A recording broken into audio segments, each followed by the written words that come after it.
الحمد لله رب العالمين والصلاة والسلام على سيد الأنبياء والمرسلين أما بعد فقد قال الله تبارك وتعالى في القرآن الكريم أعوذ بالله من الشيطان الرجيم بسم الله الرحمن الرحيم فلا وربك لا يؤمنون حتى يحكموك فيما شجر بينهم صدق الله العظيم وصدق رسوله النبي الكريم ونحن على ذلك ومن الشاهدين والشاكرين والحمد لله رب العالمين۔ سچا ہمارا مالک اور سچا ہمارا خالق کہ سوا اس واحد یکتا کی کوئی عبادت کے لائق نہیں، کہ سوا اس واحد یکتا کے کوئی عبادت کے لائق نہیں، کہ سوا اس واحد یکتا کے کوئی عبادت کے لائق نہیں۔ کریم ہے، رحیم ہے، بادشاہ ہے، بادشاہوں کا بادشاہ ہے، اور سچے ہیں اس کے پیارے حبیب صلی اللہ علیہ وآلہ وسلم کہ جن کی آج اس خوبصورت محفل میں ہم اکٹھے ہیں، اور سچے ہیں اس کے پیارے حبیب جن کے حبیب کے یوم پہ اکٹھے ہیں، سچے ہیں اس کے پیارے حبیب جن کے حبیب کے یوم میں اکٹھے ہیں، ان مرشد لا ثانی کے یوم پہ اکٹھے ہیں، اس مرشد لا ثانی کے یوم کے اکٹھے ہیں کہ جن کا چہرہ دیکھیں تو لا ثانی، جن کا بیان دیکھیں تو لا ثانی، جن کا کردار دیکھیں تو لا ثانی، جن کی گفتار دیکھیں تو لا ثانی، جن کی تربیت دیکھیں تو لا ثانی، ادب مصطفیٰ میں جن کی تعلیم دیکھیں تو لا ثانی، ارے جن کا شہزادہ دیکھیں تو لا ثانی۔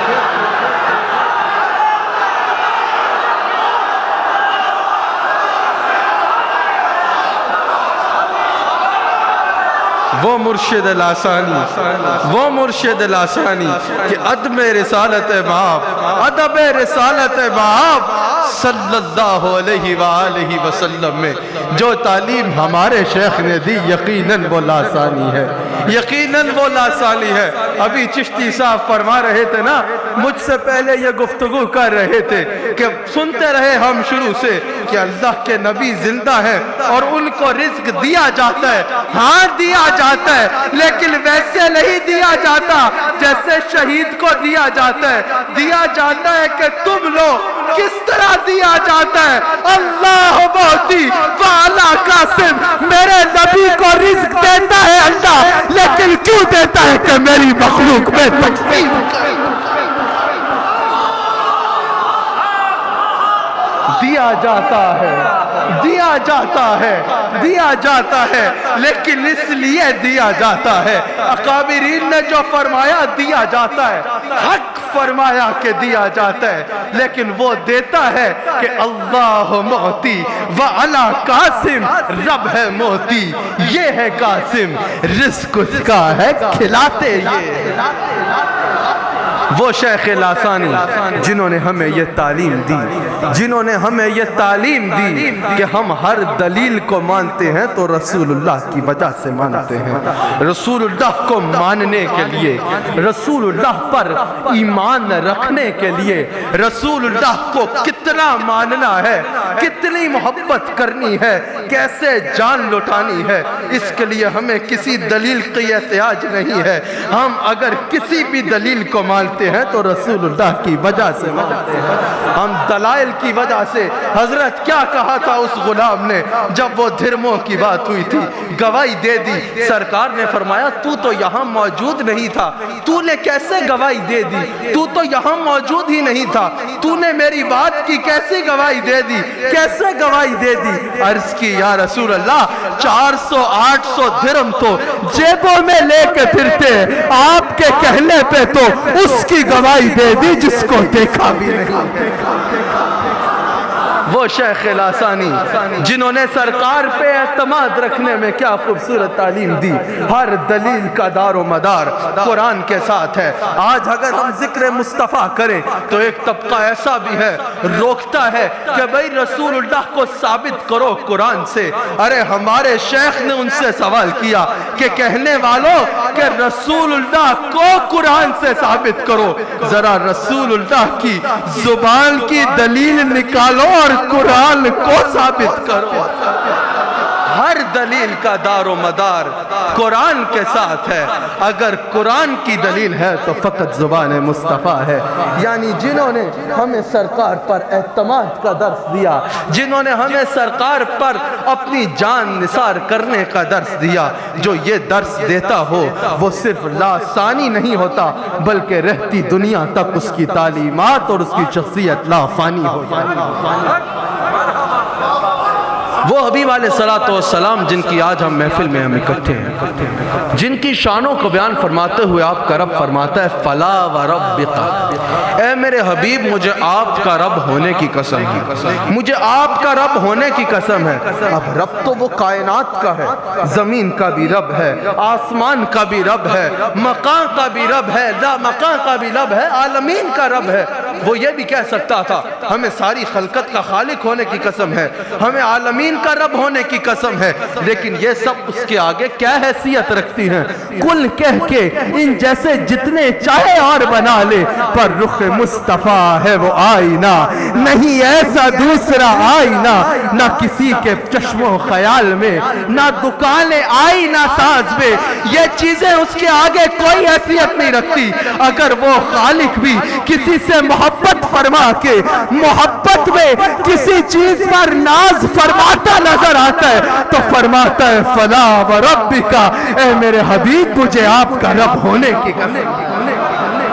کیا قسم ہے کہ لا یؤمنون حتی یحکموک فیما شجر بینہم، کہ تب تک کوئی مومن نہیں ہو سکتا، تب تک کوئی ایمان والا نہیں ہو سکتا جب تک وہ آپ کو اپنے ہر معاملے میں اپنا حاکم تسلیم نہ کر لے، جب تک آپ کو وہ اپنے ہر معاملے میں اپنا حاکم تسلیم نہ کر لے۔ اس کا شان نزول کیا ہے؟ ایک مرتبہ ایک یہودی اور ایک نام نہاد مسلمان، نام نہاد مسلمان تھا، یعنی کلمہ پڑھتا تھا، کلمہ پڑھتا تھا، اللہ اللہ کرتا تھا، اللہ پر اعتماد تھا اس کو، اللہ پر یقین تھا اس کو، لا الہ الا اللہ کا قائل تھا، اللہ اللہ کرتا تھا، مسلمان کہتا تھا اپنے آپ کو، تو ظاہر ہے نمازیں بھی پڑھتا ہوگا، نمازیں بھی پڑھتا ہوگا، یہ سب کچھ کرتا ہوگا، نام نہاد مسلمان تھا، لیکن کون سی ایسی چیز تھی جس نے اس کو اسلام کے قریب نہ آنے دیا، جس نے اس کو ایمان کے قریب نہ آنے دیا؟ یہ سارے عمل کرتا تھا، اللہ اللہ وہ بھی کرتا تھا، اپنے آپ کو مسلمان سمجھتا تھا۔ دوسرا یہودی تھا، ان کا کوئی مسئلہ ہوا، فیصلے کے لیے رسول اللہ کے پاس گئے، رسول اللہ نے یہودی کے حق میں فیصلہ فرما دیا۔ وہ وہاں سے نکلے تو اس منافق نے جو اپنے آپ کو مسلمان سمجھتا تھا کہا اس سے کہ رسول اللہ تو فیصلہ کر چکے ہیں، چلو رستے سے عمر فاروق کی بھی رائے لے لے، رستے سے حضرت عمر کی بھی رائے لے لے۔ گئے حضرت عمر کی بارگاہ میں معاملہ رکھا، حضرت عمر کے آگے معاملہ رکھا اور کہا حضرت اس میں فیصلہ فرمائیں۔ آپ نے فیصلہ فرمانے لگے کہ اس شخص نے بتایا کہ حضرت فیصلہ کرنے سے پہلے یہ ذہن میں رکھیے گا کہ آپ کے نبی میرے حق میں فیصلہ کر چکے ہیں، آپ کے نبی میرے حق میں فیصلہ کر چکے ہیں۔ حضرت عمر نے فرمایا اچھا پھر تو فیصلہ بہت آسان ہے۔ اندر گئے، تلوار لائی، نام نہاد مسلمان مسلمان کا منافق کا سر کاٹا، کہا کہ اگر میرے نبی کے فیصلے کے بعد کوئی کسی فیصلے کی تلاش میں نکلے گا تو عمر کا اس کے لیے یہ فیصلہ، عمر کا اس کے لیے یہ فیصلہ ہے، عمر کا اس کے لیے یہ فیصلہ ہے۔ آج بھی میں رائے ونڈ کی طرف منہ کر کے یہ سوال کرنا چاہتا ہوں کہ ارے اگر حضرت عمر نے کہا کہ میرے نبی کے فیصلے جیسا کوئی کسی کا فیصلہ کہے تو اس کا فیصلہ عمر کی تلوار کہے گی، تو اگر کوئی کسی عام بشر کو میرے نبی جیسا کہے تو اس کے لیے آپ کا ایمان کیا فیصلہ کرے گا؟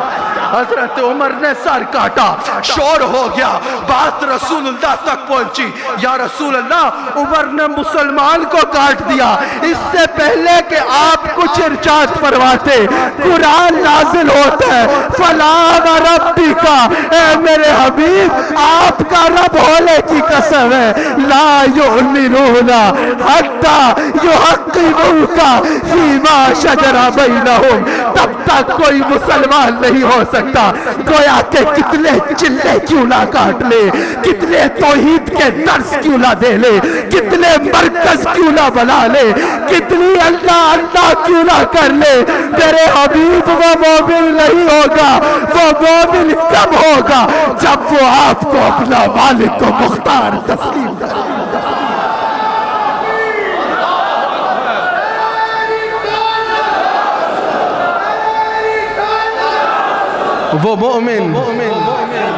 وہ مومن کب ہوگا، وہ مومن کب ہوگا جب وہ آپ کو اپنے ہر معاملے میں اپنا حاکم تسلیم کرے گا، آپ کو اپنے ہر معاملے میں اپنا حاکم تسلیم کرے گا۔ پھر صحابہ نے رسول اللہ کو کیسے حاکم تسلیم کیا؟ صحابہ نے رسول اللہ کو کیسے حاکم تسلیم کیا؟ ہمیں نظر آتا ہے کہ مسجد نبوی ہے، مسجد نبوی ہے، سرکار نے اپنی منشا سے، بلکہ میں یہ کہوں گا کہ رب کریم کے حکم سے، کیونکہ وما ينطق عن الهوى ان هو الا وحی یوحى، کہ سرکار کا کوئی فیصلہ اس کی مرضی کے بغیر نہیں ہوتا، اس کی مرضی کے بغیر نہیں ہوتا، تو رب کریم کی رضا سے سرکار نے افضل البشر بعد الانبیاء بالتحقیق سیدنا صدیق اکبر کو اپنا جانشین بنا کے، سب صحابہ کا امام بنا کے اپنے مسلح پہ کھڑا کیا، سب صحابہ کا امام بنا کے اپنے مسلح پہ کھڑا کیا۔ میں نے بریڈ فورٹ کے عظیم الشان اجتماع میں ایک جملہ کہا تھا کہ جب رب کریم نے اپنے سارے نبیوں میں میرے نبی کی فضیلت بتانی تھی، سارے نبیوں میں میرے نبی کی فضیلت بتانی تھی، سب کو صفوں میں کھڑا کیا، سب کو صفوں میں کھڑا کیا، میرے نبی کو امام بنایا اور بتا دیا، جیسے بتا دیا کہ یہ سب نبیوں میں سب سے افضل ہے، نبیوں میں یہ سب سے افضل ہے، ویسے ہی جب سرکار کو سب صحابہ میں ابو بکر کی فضیلت بتانی تھی، سب کو صفوں میں کھڑا کیا، صدیق اکبر کو امام بنایا اور بتا دیا جیسے میں نبیوں میں سب سے اونچا، ویسے ابو بکر صحابہ میں سب سے اونچا، جیسے میں نبیوں میں سب سے اونچا ہوں ویسے ہی ابو بکر صحابہ میں سب سے اونچا ہے، ابو بکر صحابہ میں سب سے اونچا ہے۔ صدیق اکبر کا ذکر کرنا یہ ایمان کی علامت ہے، یہ ایمان کی علامت ہے، اور صدیق اکبر کے ذکر سے بھاگنا یہ گمراہی کی علامت ہے، یہ گمراہی کی علامت ہے۔ ایمان والے کی پہچان کیا ہے کہ جب رسول اللہ کا نام آئے گا تب بھی جان قربان کرے گا، جب سرکار کے غلام کا نام آئے گا تب بھی جان قربان کرے گا۔ مبارک ہو، مبارک ہو۔ میں دیکھ رہا ہوں یہ خوبصورت ہال اوپر سے بھرا ہوا ہے، آخر تک باہر احباب کھڑے ہوئے، باہر احباب کھڑے ہوئے، یہ سب کس لیے آئے ہیں؟ یہ سب رسول اللہ سے محبت کے اظہار کے لیے آئے ہیں۔ میلاد مصطفیٰ تعلق بالرسالت کا نام ہے، تعلق بالرسالت کا نام ہے۔ میں نے کل ایک مجمع میں کہا تھا کہ دنیا عشق میں میلاد مصطفیٰ منانا فرض کی حیثیت رکھتا ہے۔ دنیا عشق میں میلاد مصطفیٰ منانا، ارے وہ کیسا عاشق ہے جو اپنے آقا کا ذکر نہ کرے، وہ کیسا عاشق ہے جو اپنے آقا کا ذکر نہ کرے۔ لیکن آقا نے ایک ذکر اور غلاموں سے کرنا، اپنے ذکر کرنے والوں سے کرنے کو حکم فرمایا ہے۔ وہ کس کا ذکر ہے؟ وہ صدیق اکبر کا ذکر ہے۔ ہمیں نظر آتا ہے کہ سرکار نے ایک دفعہ حضرت حسان بن ثابت سے سوال فرمایا کہ اے حسان، کیا تو نے کبھی ابو بکر کی منقبت کہی؟ حضرت حسان نے کہا کہ یا رسول اللہ، شاعر ہو آپ کا اور ابو بکر کی شان نہ کہے، شاعر ہو آپ کا اور ابو بکر کی شان نہ کہے، کیا یہ ممکن ہے؟ یا رسول اللہ میں نے کہی ہے۔ کیا کہی ہے؟ کیا منقبت کہی ہے صدیق اکبر کی؟ کہ یا رسول اللہ جب آپ غار ثور میں تھے، عدو گرد غار پھر رہے تھے، آپ کو تلاش کر رہے تھے۔ یا رسول اللہ جب ابو بکر اپنی جان کا نذرانہ لے کے آپ کی بارگاہ میں حاضر تھے، اس وقت آپ کو ابو بکر سے پیارا کوئی نہیں تھا۔ یہ وہ وقت تھا کہ دنیا نے جان لیا کہ آپ کو ابو بکر سے پیارا کوئی نہیں ہے۔ سرکار نے فرمایا ہاں حسان، جو تو کہہ رہا ہے سچ کہہ رہا ہے، مجھے ابو بکر سے پیارا اور کوئی نہیں ہے، مجھے ابو بکر سے پیارا اور کوئی نہیں ہے، ابو بکر سے پیارا مجھے اور کوئی نہیں ہے۔ ہمیں نظر آتا ہے ایک دفعہ سرکار نے حضرت صدیق اکبر کو ایک انگوٹھی عطا فرمائی، ایک انگوٹھی عنایت فرمائی کہ جاؤ ابو بکر اس میں اللہ کا نام لکھوا کے لے آؤ۔ حضرت صدیق اکبر ساتھ رسول اللہ کا نام لکھا کے لے آئے۔ سرکار نے سوال فرمایا ابو بکر، میں نے تمہیں اللہ کا نام لکھانے کو کہا تھا، یہ میرا نام کیوں لکھا لائے ہو؟ حضرت صدیق اکبر نے عرض کی یا رسول اللہ، جب میں نے دیکھا اللہ نے آپ کے نام کو کبھی اپنے نام سے الگ نہیں کیا، تو ابو بکر کون ہوتا ہے آپ کے نام کو اللہ کے نام سے الگ کرنے والا؟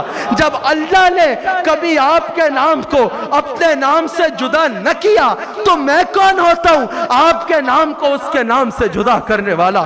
سرکار نے فرمایا یہ تو ٹھیک ہے ابو بکر، یہ اپنا نام کیوں لکھا لائے ہو؟ قدموں میں گر گئے، یا رسول اللہ یہ جرت میں نہیں کر سکتا، میں نے اپنا نام نہیں لکھایا۔ یہاں صدیق اکبر عرض کر رہے ہیں، وہاں سے جبریل امین حاضر ہوتے ہیں، عرض کرتے ہیں یا رسول اللہ ابو بکر نے اپنا نام نہیں لکھایا، ابو بکر کا نام اللہ کے حکم سے لکھا گیا ہے۔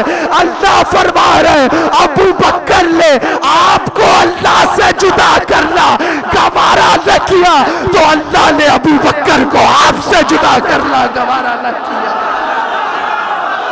ارے سن لو انگلینڈ والوں کہ جب اللہ نے ابو بکر کو نبی کے ساتھ جوڑ دیا تو تمہاری تقریریں کتابیں تو دور کی بات ہے، تم اپنے خون سے بھی مٹانا چاہو تو ابو بکر کا نام نہیں مٹا سکتا۔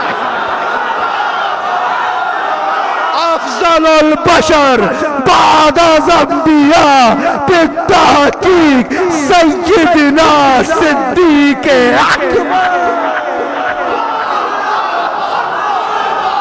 جس کا نام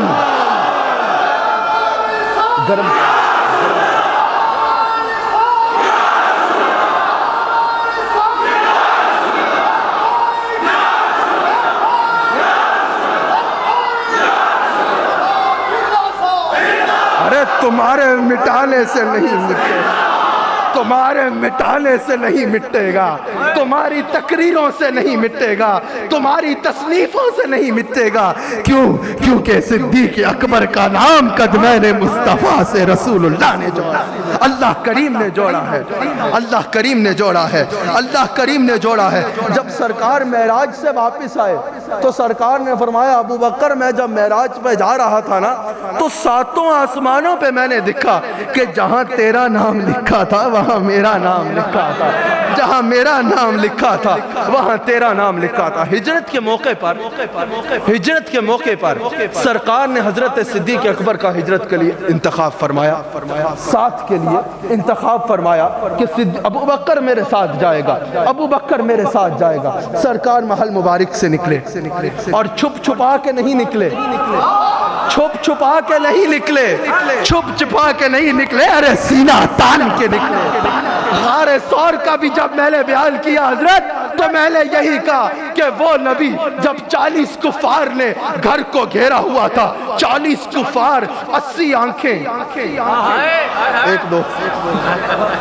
40 کفار گھر کے باہر کھڑے ہوئے ہیں، 80 آنکھیں، 40 کفار کی 80 آنکھیں، بیچ میں سے کوئی کھڑا ہو تو میں نہیں کہہ سکتا، 40 کفار تھے، 80 آنکھیں ہیں میرے نبی کے دروازے پہ لگی ہیں۔ کیوں لگی ہیں؟ کہ ابھی نکلیں گے اور ہم حملہ کریں گے۔ میرے نبی چھپ چھپا کے نہیں نکلے، ارے یہ گمراہ تو لال مسجد سے برخا پہن کے نکلا تھا، میرا نبی چھپ کے نہیں نکلا، میرا نبی سینہ تان کے نکلا، سینہ تان کے نکلا، سینہ تان کے نکلا۔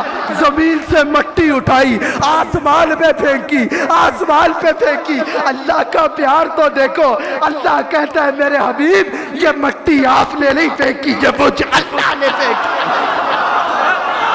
آسمان میں اڑائی، ہوا میں خاک اڑائی، سارے کفار اندھے ہو گئے، میرے نبی کو دیکھ نہیں پائے۔ جملوں پہ برمنگم والوں توجہ رکھنا، برمنگم والوں جملوں پہ توجہ رکھنا، لندن والے بھی رکھ لیں کوئی مسئلہ نہیں، توجہ رکھنا برمنگم والوں اور لندن والوں، میری بات پہ جملوں پہ توجہ رکھنا۔ میرے نبی نے مٹی پھینکی، کفار اندھے ہو گئے، نبی سینہ تان کے نکل گئے، چھپنے چھپانے کی ضرورت نہیں پڑی، ان کے بیچ میں سے نکل گئے، ان کو نظر نہیں آئے۔ میں نے کہا میرے نبی اپنی محفل میں تشریف رکھتے ہیں، ایک نجدی نے مجھ سے کہا ارے مجھے نظر نہیں آ رہے، میں نے کہا تیرے باپ کے سامنے سے گزر گئے تھے، اس کو نظر نہیں آئے، تجھے یہاں کیسے آئے گی؟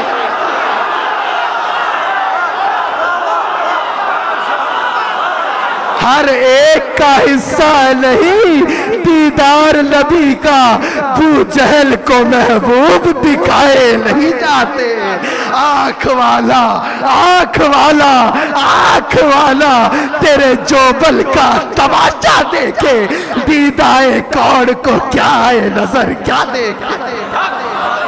تو آج کے بعد سنیو عیدگاہ والوں، ارے خواجہ عبد الکریم کی روحانی اولاد، ارے خواجہ عبد الرحمن کی روحانی اولاد، ارے خواجہ حبیب الرحمن کے دیوانوں، ارے میرے مرشد کے حلقہ ارادت میں ان کے بیٹوں، ارے رسول اللہ کے وفاداروں، ارے رسول اللہ کے جانثاروں، ارے صدیق اکبر کے غلاموں، ارے عظمت رسول کے پاس والوں، اگر آج کے بعد کوئی تم سے کہے نا کہ مجھے نظر نہیں آ رہے تو سمجھ لینا ریت کا اثر ابھی تک ہے، آلے تک اکھاں ٹھیک نہیں ہوئی،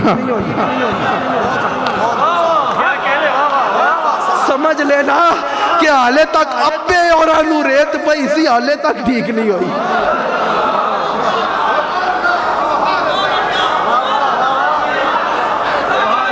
سرکار سینہ تان کے نکلتے ہیں، کعبے کا طواف کرتے ہیں، فرماتے ہیں تجھے نوازوں گا، مسجد قبلہ تین سے نوازا نا، نوازا نا، کعبے کا طواف فرماتے ہیں، صدیق اکبر کے گھر جاتے ہیں۔ پہلے پیغام نہیں بھیجا تھا کہ ابو بکر میں نے آج ہجرت کرنی، آؤں گا تیرے گھر، گئے دروازہ کھٹکایا، صدیق اکبر نے فوراً کھول لیا۔ سرکار نے فرمایا ابو بکر رات کے اس وقت جاگ رہا ہے، رات کے اس وقت دروازے کے پاس کھڑا ہے۔ عرض کی یا رسول اللہ زمانے پہلے آپ نے مجھ سے فرمایا تھا ابو بکر ہجرت کریں گے، ہجرت کرنی ہے، اس رات سے آج رات تک میں سویا نہیں کہ کہیں آپ طلب فرمائیں اور مجھے جانے میں دیر ہو جائے۔ بھی کوئی لمحہ غفلت میں نہ گزارنا. یہ لبیک یا رسول اللہ صرف ماتھے پہ نہیں دل میں بھی لکھ کے رکھنا کہ کہیں ایسا نہ ہو بلائیں اور جانے میں دیر ہو. دلوں کو تیار رکھنا, دلوں کو تیار رکھنا, دلوں کو تیار رکھنا. صدیق اکبر کو سرکار نے لیا, ہجرت شروع ہو گئی. ایک مقام آیا جب سرکار غار ثور پر تشریف لے کے جا رہے تھے. سرکار نے ابو بکر کو فرمایا ابو بکر بیٹھو, کندھوں پر تشریف فرما ہوئے. سرکار صدیق اکبر کے کندھوں پر تشریف فرما ہوئے. اب ہجرت کے موقع پر حضرت علی نے ایک مرتبہ سرکار سے عرض کی تھی جب بڑا بت گرانا تھا کہ یا رسول اللہ میرے کندھوں پر بیٹھے. سرکار نے فرمایا علی نہیں, تم نبوت کا بوجھ نہیں اٹھا پاؤ گے, تم نبوت کا بوجھ نہیں اٹھا پاؤ گے. حضرت صدیق اکبر نے عرض کی, سرکار تشریف فرما ہوئے, سرکار تشریف فرما ہوئے, سرکار تشریف فرما ہوئے. میں سوال کرنا چاہتا ہوں جس کے ہوتے نبوت کا بوجھ کوئی نہیں اٹھا سکا, اس کے ہوتے خلافت کا بوجھ اور کوئی کیسے اٹھاتا؟ جس کے ہوتے نبوت کا بوجھ اور کوئی نہیں اٹھا سکا, اس کے ہوتے خلافت کا بوجھ اور کوئی کیسے اٹھا سکتا تھا. حضرت علی کو سرکار نے کندھے پہ اٹھایا. حضرت علی کا نام جب علی رکھا گیا, علی کا مطلب ہے اعلیٰ ہونا, تو لوگوں کو سمجھ نہ لگی ہوگی کہ یہ علی نام کیوں رکھا. جب وہ موقع آیا فتح مکہ کا, سرکار نے فرمایا علی میرے کندھے پہ بیٹھ. سرکار بیٹھے تھے, علی بیٹھے رہے. سرکار اٹھے, علی اور اٹھ گئے. سرکار اور اٹھے, علی اور اٹھ گئے. سرکار پورے اٹھے, علی پورے اٹھ گئے. ابو بکر کے کندھے پہ بیٹھ کے یہ بتا دیا کہ جس کے کندھے پہ میں بیٹھ گیا خلافت کا بوجھ میرے بعد اس کے علاوہ کوئی نہیں اٹھا سکتا. علی کو کندھے پہ اٹھا کے بتا دیا جس کو میں اٹھا دوں اس کو گرا کوئی نہیں سکتا, جس کو میں اٹھا دوں اس کو گرا کوئی نہیں سکتا.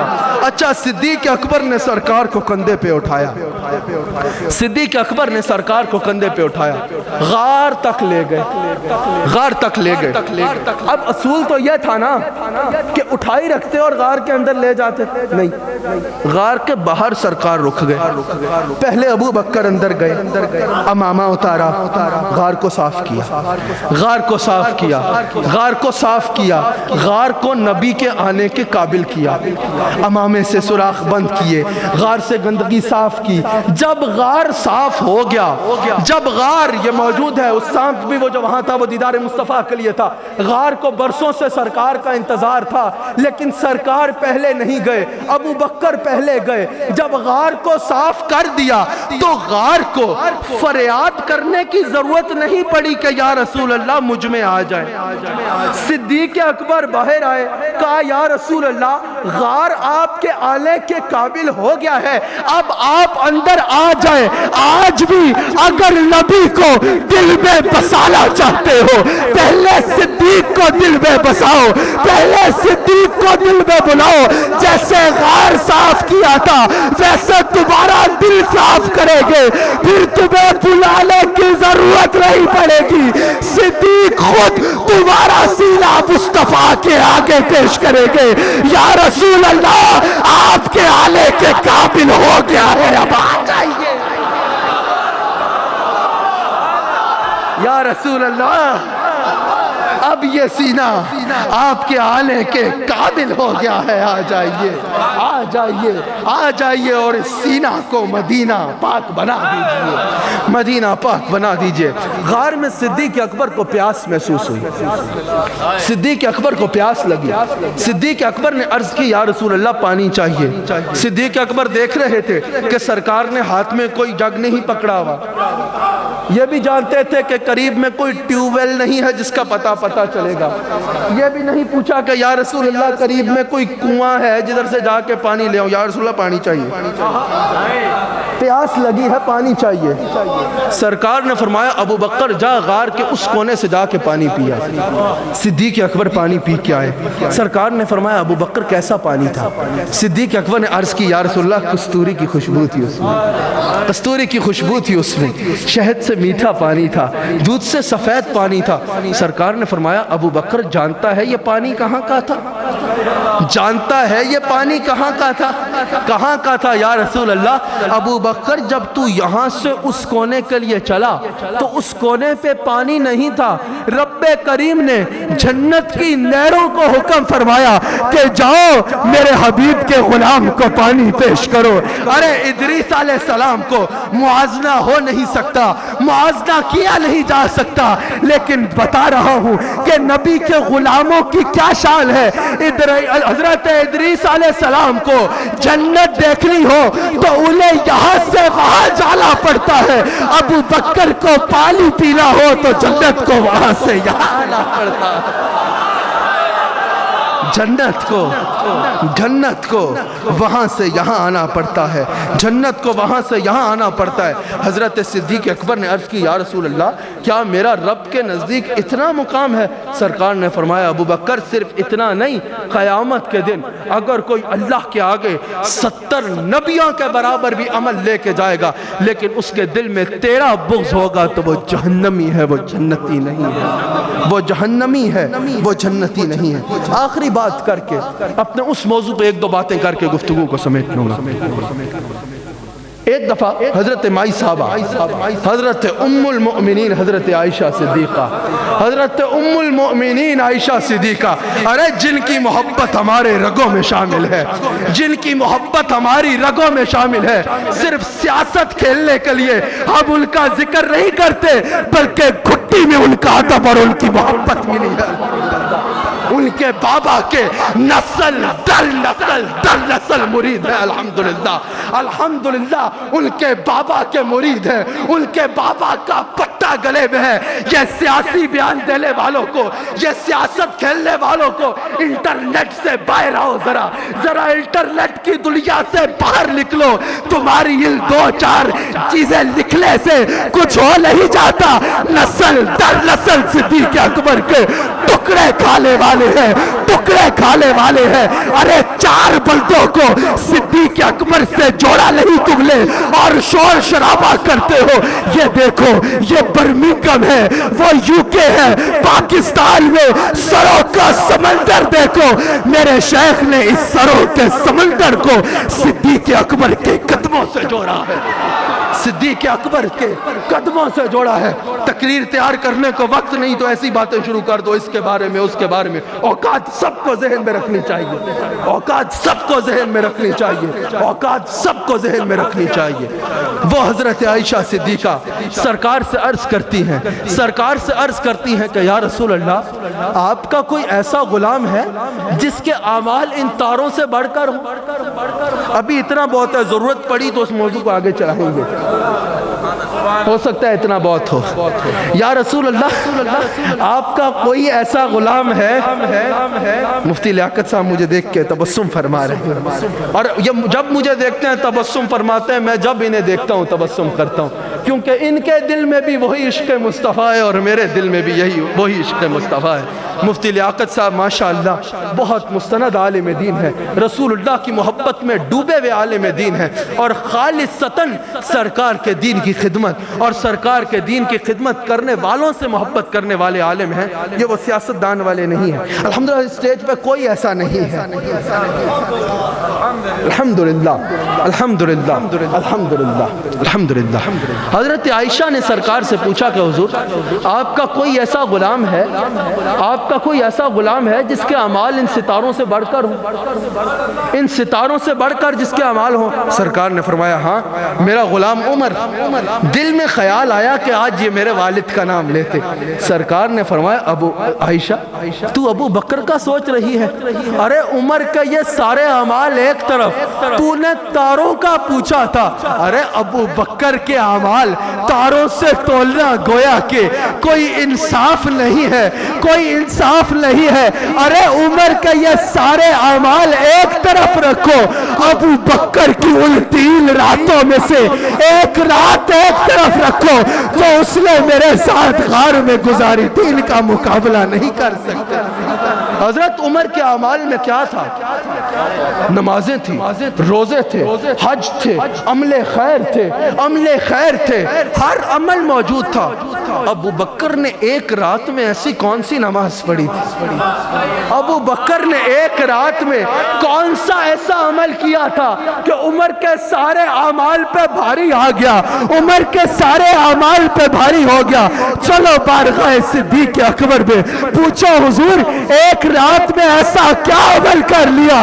تو جواب آتا ہے النظر الی وجہ رسول اللہ، کہ کوئی عمل نہیں کیا، بس رسول اللہ کا چہرہ تھا، میری آنکھ تھی۔